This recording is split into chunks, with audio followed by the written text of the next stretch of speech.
जी हाँ, नमस्कार दोस्तों। आज के इस वीडियो में बात करेंगे इनकम टैक्स रिक्रूटमेंट 2024 के बारे में। इनकम टैक्स डिपार्टमेंट में यहाँ पे रिक्रूटमेंट निकली हुई है। महिला और पुरुष अभ्यर्थी दोनों के लिए ये वैकेंसी है।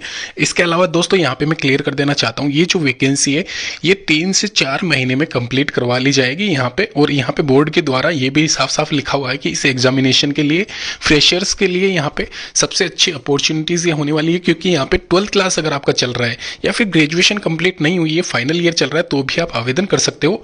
अभी चलिए यहाँ पे डिटेल में बात कर लेते हैं। इनकम टैक्स इंस्पेक्टर सबसे पहले यहाँ पे गिवन है 1402, यानी कि 1402 वैकेंसी जो है, ये वैकेंसी ऑल ओवर इंडिया महिला और पुरुष अभ्यर्थी दोनों के लिए रहने वाली है। वहीं टैक्स असिस्टेंट की 3026 पद अवेलेबल है। इसके साथ ही साथ मल्टीटास्किंग स्टाफ के 3131 पद अवेलेबल है।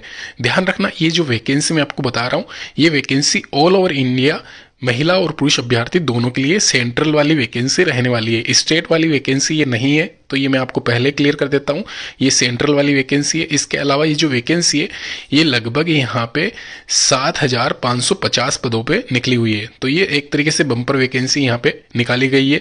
और यह वैकेंसी पिछली बार भी यहाँ पे निकाली गई थी। अगर आपने नोटिस किया होगा, रिसेंट ईयर में जो वैकेंसी थी उसकी जो कट ऑफ गई थी, वो कट ऑफ यहाँ पे 65% के आसपास फाइनल यहाँ पे सिलेक्शन हो गया था। अगर मैं बात करूँ यहाँ पे जनरल कैटेगरी का, तो ये यहाँ पे इसमें कट ऑफ ज़्यादा जाती नहीं है। इसका मैं आपको पहले ही क्लियर कर देता हूँ। अच्छा मौका है इस बार, अगर आप आवेदन करते हो तो आपके सिलेक्ट होने के चांसेस बहुत ज़्यादा है। इसके अलावा एक और चीज़ मैं आपको बता देता हूँ यहाँ पे, अगर आपको नहीं मालूम है तो, यहाँ पे जो इनकम टैक्स इंस्पेक्टर है उसमें और टैक्स असिस्टेंट में ज़्यादा फर्क नहीं होता है। इसके अलावा इसमें क्या वर्किंग प्रोफाइल है वो भी मैं आपको आगे बताऊंगा। पहले मैं क्वालिफिकेशन आपको बताता हूँ। ग्रेजुएशन यहाँ पे इसमें सिंपल सा लिखा गया है, यानी कि ग्रेजुएशन आपका होना चाहिए, लेकिन इसमें आपको टाइपिंग भी आनी चाहिए अगर आप असिस्टेंट के लिए अप्लाई कर रहे हो तो। और इसके साथ ही साथ एमटीएस के लिए अगर आप आवेदन कर रहे हो तो आपको 10th क्लास पास होना अनिवार्य है, यानी कि 10वीं क्लास वाले एमटीएस के लिए एलिजिबल है और ग्रेजुएशन वाले इनकम टैक्स असिस्टेंट और टैक्स असिस्टेंट दोनों के लिए एलिजिबल है। अभी अगर यहाँ पे मैं आगे बात करूँ यहाँ पे इसकी वर्किंग प्रोफाइल के बारे में, तो यहाँ पे इनकम टैक्स इंस्पेक्टर जो वैकेंसी है पहली वाली इनकम टैक्स वाली, वह वैकेंसी फील्ड वाली जॉब है। यानी कि एक तरीके से जो इनकम टैक्स के छापे पड़ते हैं या फिर कहीं पे आपको ऑडिट करने जाना होता है या फिर अलग अलग काम होते हैं, तो डेस्क वर्क नहीं है। ये टैक्स असिस्टेंट वाला भी जो ये वैकेंसी मैं बता रहा हूँ, ये कई 2 प्रकार की होती है। एक तो डेस्क जॉब वाली होती है और एक यहाँ पे फील्ड वर्क वाली होती है। तो ये सारी जो वैकेंसीज मैं बता रहा हूँ, एमटीएस को छोड़ के सारी वैकेंसीज यहाँ पे फील्ड वाली जॉब है। एक तरीके से आपको ऑफिस में नहीं बैठना है, इसमें खाली आपको मतलब जब भी कोई रेड पड़ती है या फिर कुछ भी होता है तो आपको उनके साथ जाना है असिस्टेंट बन के, अगर असिस्टेंट बने हो तो। और इनकम टैक्स इंस्पेक्टर वाली जो पहले वाली पद है वो भी एक तरीके से असिस्टेंट वाली ही होने वाली है, तो ये भी आप थोड़ा सा ध्यान रखें। यहाँ पे ये सारी वैकेंसी ऑथेंटिकेट है और वैकेंसी में क्रीम वाली जो एसएससी की तरफ से निकाली जाती है वो वैकेंसी ये नहीं है, ये अलग से डिपार्टमेंट वाली वैकेंसी निकाली गई है, ध्यान रखना।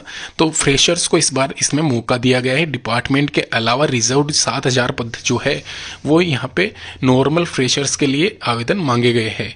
इसके अलावा मैंने आपको बता दिया है जो कट ऑफ गई थी पिछली बार, इतनी ज़्यादा गई नहीं है। एलिजिबल अगर आप हो, आप आवेदन जरूर करें इसको एक बार।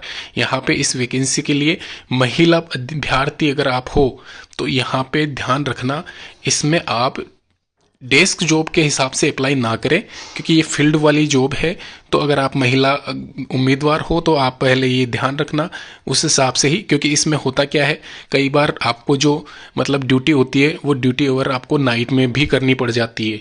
तो उस हिसाब से 60% के आसपास कट ऑफ गई थी पिछली बार।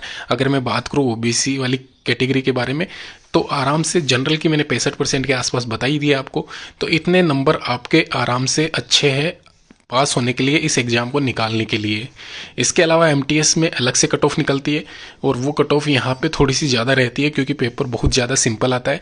तो वो 65% के आसपास कट ऑफ जा सकती है। अगर मैं बात करूँ ओवरऑल, तो यहाँ पे आराम से इजीली आपका पेपर निकल जाएगा, इतना ज़्यादा रिस्क मत लेना। 75% के आसपास कट ऑफ देखने को मिल सकती है। एमटीएस जनरल की पिछली बार ये 75% गई थी, तो इसलिए मैं आपको पहले ही क्लियर बता दूँ।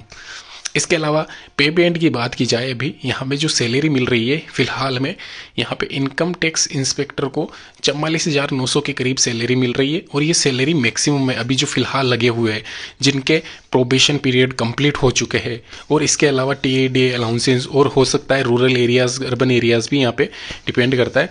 तो अच्छी खासी सैलरी नो डाउट यहाँ पे इसमें मिलती है। अगर आप स्टेनोग्राफर, वैसे तो वैकेंसी है नहीं इस बार इसमें, तो फिर भी मैंने इसमें बता दिया है आपको, अगर स्टेनोग्राफर भी अगर आप होते हो तो आपकी सैलरी स्टार्टिंग महीने की कितनी होती है वो यहाँ पे साफ साफ लिखा हुआ है। टैक्स असिस्टेंट की बात की जाए तो यहाँ पे टैक्स असिस्टेंट, MTS और स्टेनो की जो वैकेंसी देख रहे हो, वो वैकेंसी पहले महीने की प्रोबेशन के अलावा है। और जो स्टार्टिंग वाली 44,900 वैकेंसी, वो सॉरी यहाँ पे सैलरी जो बता रखी है इनकम टैक्स इंस्पेक्टर की, वो प्रोबेशन कंप्लीट करने के बाद में जब आपकी सैलरी बढ़ जाती है उसका मैंने यहाँ पे बता रखा है। तो ये इतना डिफरेंस आ जाता है आपकी सैलरी प्रोबेशन के बाद में, इसको बताने के लिए मैं बता रहा हूँ। वैसे फिलहाल अगर आपकी प्रोबेशन में रहती है इनकम टैक्स इंस्पेक्टर की सैलरी, आपकी यहाँ पे लगभग ये मान के चलना 25,000 के अराउंड यहाँ पे रहेगी ये।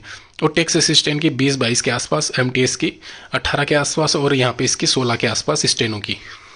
तो इसमें थोड़ा सा डिफरेंस रहेगा। इसके अलावा डेट्स मैंने आपसे मेंशन कर दिए। इसके अलावा यहाँ पे जो भी इन्फॉर्मेशन है आपकी, नीचे आप डिस्क्रिप्शन बॉक्स में कमेंट करना। यहाँ पे एक और चीज़ मैं आपको बता दूँ, नीचे स्क्रॉल करके मैं आपको बता देता हूँ।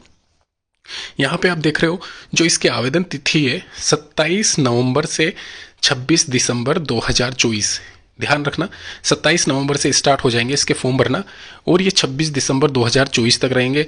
इसके अलावा इसकी एग्जामिनेशन डेट भी इसमें मेंशन कर रखी है, यानी कि 10 और 11 फरवरी को आपका एग्जामिनेशन हो सकता है 2025 में। ये है टेंटेटिव वैसे तो ये मान के चलना दिसंबर, जनवरी, फरवरी, मार्च में आपका, या फिर हो सकता है मार्च एंड में आपके रिजल्ट अनाउंस हो जाए। और ये 3-4 महीने में, जैसे कि मैंने स्टार्टिंग में आपको बताया, 3-4 महीने में आपकी ज्वाइनिंग हो जाएगी, अच्छी खासी जॉब आपको मिल जाएगी।